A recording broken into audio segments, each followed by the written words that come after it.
Pierre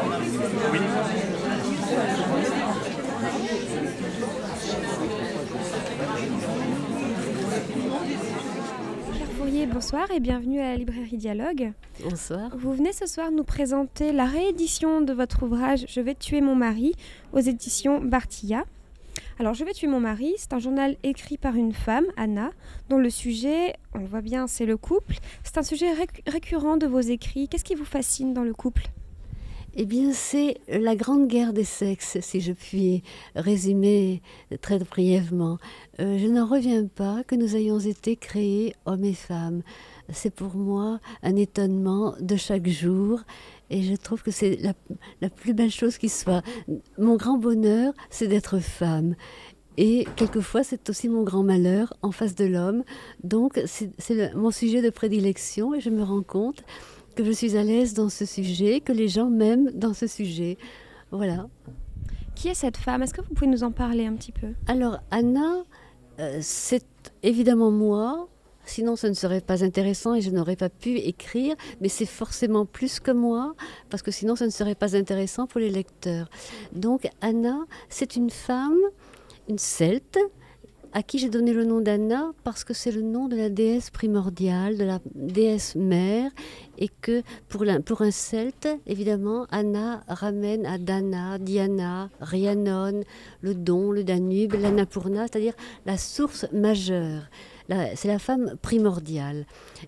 Les Bretons aiment Sainte-Anne d'Orée. Donc Anna, c'est la mère de Marie, c'est la femme accomplie, la femme qui a fait un enfant avec Joachim, qui a fait l'amour, c'est la femme accomplie, qui est l'épouse, la grand-mère, qui est pour moi très supérieure à Marie, en tout cas qui me fascine beaucoup plus que Marie, donc je lui ai donné le nom d'Anna. Alors ici, l'écriture est pour ce personnage, Anna, c'est un cri, c'est un exutoire et une façon à elle de se révéler. Est-ce votre façon à vous de considérer l'écriture ? Oui, l'écriture c'est une catharsis, pas seulement.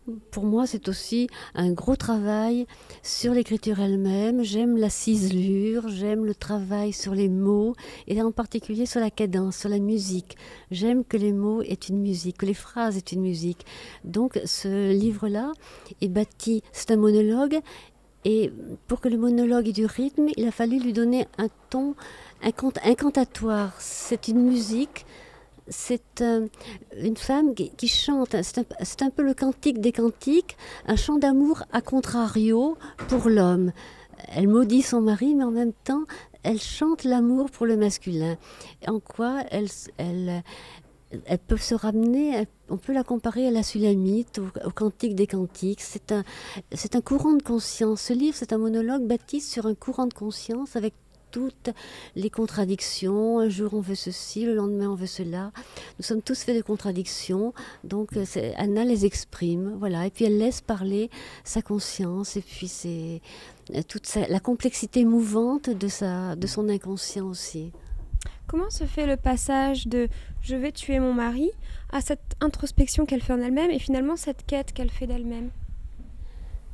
Comment se fait le passage ? Il se fait en 11 chapitres, voilà, et 11 chapitres que j'ai voulu différents les uns des autres, avec l'élan initial, je vais tuer mon mari, je le tue, et puis bien sûr le travail sur les mots, le chant des mots qui va servir d'exutoire en quelque sorte à son projet. Et finalement, au lieu d'un crime avec préméditation, elle va faire une préméditation sans crime.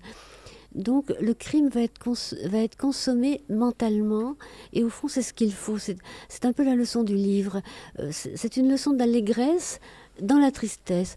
On a des tas de petits malheurs.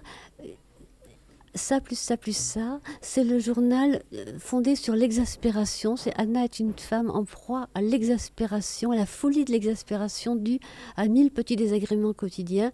Mais en même temps, c'est une fille d'Alice au Pays des Merveilles et une fille de Tchekhov. Donc, elle sait voir le merveilleux malgré tout dans les petits malheurs du quotidien. Et elle sait aussi se dire, comme Tchekhov, bah, tout ça, c'est la vie, tout ça, il faut faire avec. Voilà, ma grand-mère disait toujours, fais avec, quand on était malheureux. Eh bien, Anna, c'est un petit peu sa devise, fais avec. Au bout du compte, elle fait avec. C'est pourquoi elle revient, mais libre, parce qu'elle est prime sautière et qu'elle a envie d'être gaie, à tout prix, danser, chanter. Alors vous écrivez dans le livre la femme celte et la femme universelle. Qu'entendez-vous par là? En quoi elle est universelle? Parce qu'elle est sans clôture. C'est une femme qui ne veut pas se limiter à un aspect d'elle-même. Elle veut donner libre cours à toutes ses dimensions intérieures. Elle est gaie un jour, elle accepte d'être gaie, elle est triste le lendemain, elle accepte d'être triste, elle accepte de faire face, elle accepte d'affronter toutes les petites misères et toutes les joies et de transfigurer. Elle a le souci de transfigurer. Et je crois que la femme celte a cette grande qualité, ça me plaît de le dire à Brest, parmi les Celtes, la femme celte a cette grande qualité de refuser la clôture, de refuser les clôtures mentales, de refuser le cloisonnement. Et donc, en quoi elle est forcément universelle. Très bien, Claire Fourier, merci beaucoup. Merci.